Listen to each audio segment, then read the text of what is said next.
ಏನು ಬಿಡದಿ ಟೌನ್ಶಿಪ್ ವಿಚಾರ ಈಗಾಗಲೇ ರಾಜ್ಯಾದ್ಯಂತ ತುಂಬಾನೇ ಚರ್ಚೆಗೆ ಕಾರಣವಾಗಿರುವಂಥದ್ದು. ಸಾಕಷ್ಟು ಇದಕ್ಕೆ ಪರ ವಿರೋಧ ಶುರುವಾಗಿದೆ. ಈ ನಿಟ್ಟಿನಲ್ಲಿ ಸದ್ಯದ ಮಟ್ಟಿಗೆ ಇವತ್ತು ಸಿಎಂ ಅವರು ನೀಡಿರುವಂಥ ಹೇಳಿಕೆ ಈಗ ಮತ್ತಷ್ಟು ಚರ್ಚೆಗೆ ಕಾರಣವಾಗಿದೆ. ಅಂದರೆ ಎಲ್ಲದಕ್ಕೂ ಕಾರಣ JDS ಕುಟುಂಬ ಅನ್ನೋ ರೀತಿಯಲ್ಲಿ ಮಾತಾಡಿದ್ದಾರೆ. ನಮ್ಮ ಜೊತೆ ಈಗ JDS ಯುವ ಘಟಕ ರಾಜ್ಯಾಧ್ಯಕ್ಷರಂತ ನಿಖಿಲ್ ಕುಮಾರಸ್ವಾಮಿ ಅವರು ಮಾತಾಡ್ಸೋಣ. ಸರ್, ಈಗ ಎಲ್ಲವೂ ಕೂಡ ಇದಕ್ಕೆ ಮೂಲ ಏನು ಕಾರಣೀಕರ್ತರು JDS ದೇವೇಗೌಡರು ಹಾಗೂ ಕುಮಾರಸ್ವಾಮಿ ಅನ್ನೋ ನಿಟ್ಟಿನಲ್ಲಿ DK ಶಿವಕುಮಾರ್ ಅವರು ಮಾತಾಡಿದ್ದಾರೆ. ಸರ್, ಏನು ಹೇಳಿದ್ದಾರೆ ಸರ್?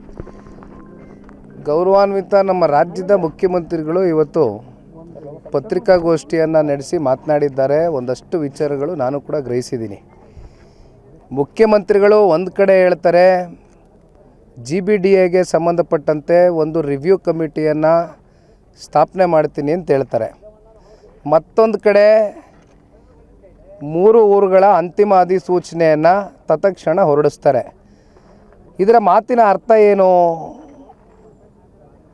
ಇವರ ತಲೆಯಲ್ಲಿರ್ತಕ್ಕಂಥದ್ದು ರಿವ್ಯೂ ಕಮಿಟಿ ಯಾತಕ್ಕೆ ಮಾಡ್ತೀನಿ ಅಂತ ಇದ್ದಾರೆ, ಪರ ವಿರೋಧ ಸಾಧಕ ಬಾಧಕಗಳು ಚರ್ಚೆ ಮಾಡ್ಕೊಂಡು ತೀರ್ಮಾನ ಮಾಡೋದಕ್ಕೆ ಅಂತ ಒಂದು ಹೇಳ್ತಾರೆ. ಇನ್ನೊಂದು ಕಡೆ 3 ಊರುಗಳ ಅಂತಿಮ ನೋಟಿಫಿಕೇಷನ್ ನೀವು ಹೊರಡಿಸ್ತೀರಾ ಅನ್ನೋದಾದರೆ ನಿಮ್ಮಲ್ಲೇ ದ್ವಂದ್ವದ ಆಲೋಚನೆಗಳಿದೆ ತಲೆಯಲ್ಲಿ. ಏನು ಮಾಡೋಕ್ಕೆ ಹೊರಟಿದ್ದಾರೆ ಮುಖ್ಯಮಂತ್ರಿಗಳು, ಏನು ಹೇಳಕ್ಕೆ ಹೊರಟಿದ್ದಾರೆ?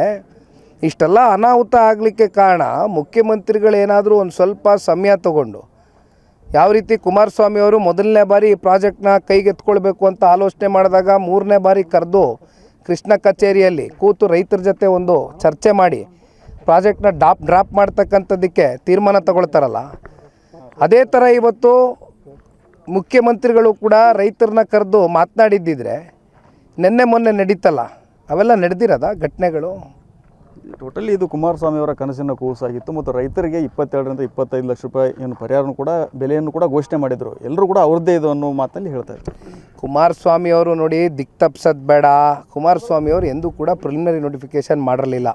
ಅವರು ಪ್ರಾಜೆಕ್ಟ್ನ ನೋಟಿಫೈ ಮಾಡಿದ್ರು ಅಷ್ಟೇ.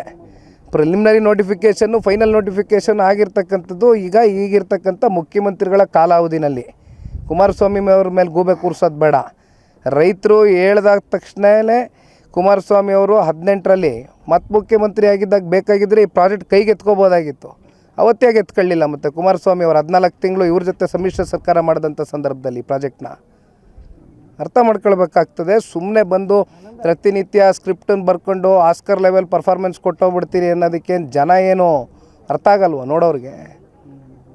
ಟೋಟಲಿ ಇದಕ್ಕೆ ಸಂಬಂಧಪಟ್ಟಂಗೆ ಎಲ್ಲ ಥರದಿಂದಲೂ ಕೂಡ ಇದು ಏನು ಸಮಿತಿಯನ್ನು ಕೂಡ ರಚನೆ ಮಾಡೋಕ್ಕೆ ನಿಂತಾರೆ. ಸಮಿತಿಯಲ್ಲಿ ರಚನೆ ಮಾಡೋದಾದರೆ ಅದು ಯಾವ ಥರ ಇರಬೇಕಂತ ಏನಾದರೂ ಬಯಸ್ತೀರಾ ಸರ್?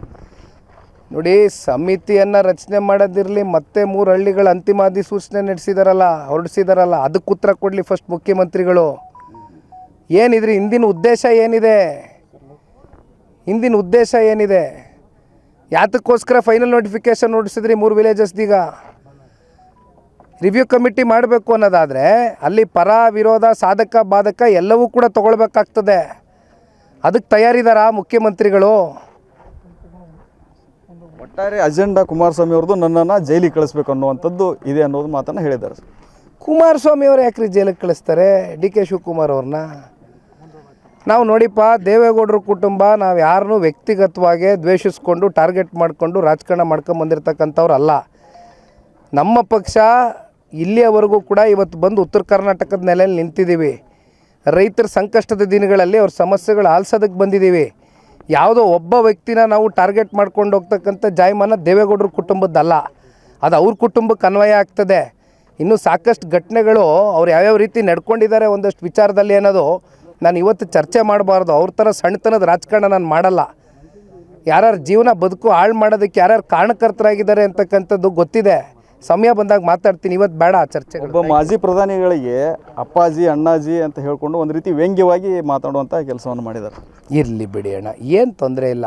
ಜನ ಎಲ್ಲ ನೋಡ್ತಾ ಇದ್ದಾರಲ್ವಾ, ಜನ ತೀರ್ಮಾನ ತಗೋತಾರೆ. ಜನ ಎಲ್ಲ ಬುದ್ಧಿವಂತರಿದ್ದಾರೆ, ತಿಳುವಳಿಕಸ್ಥರಿದ್ದಾರೆ, ವಿದ್ಯಾವಂತರಿದ್ದಾರೆ, ಪ್ರಜ್ಞಾವಂತರಿದ್ದಾರೆ. ಸೂಕ್ತ ಸಮಯದಲ್ಲಿ ತೀರ್ಮಾನ ತಗೋತಾರೆ. 18 ತಿಂಗಳ ಕಾಲ ಇನ್ನೂ ಅವ್ರಿಗೆ ಮುಖ್ಯಮಂತ್ರಿಯಾಗಿ ರಾಜ್ಯದಲ್ಲಿ ಕೆಲಸ ಮಾಡೋದಕ್ಕೆ ಅವಕಾಶ ಇದೆ. ಅದ್ರ ಬಗ್ಗೆ ಗಮನ ಕೊಡಲಿ. ಇದಿಷ್ಟು ಏನು ನಿಖಿಲ್ ಕುಮಾರಸ್ವಾಮಿ ಅವರ ಮಾತು. ಕ್ಯಾಮ್ರಾಮ್ಯಾನ್ ಬಾಪು ಜೊತೆ ರವಿಮುಖಿ, TV9 ಬಾಗಲಕೋಟೆ.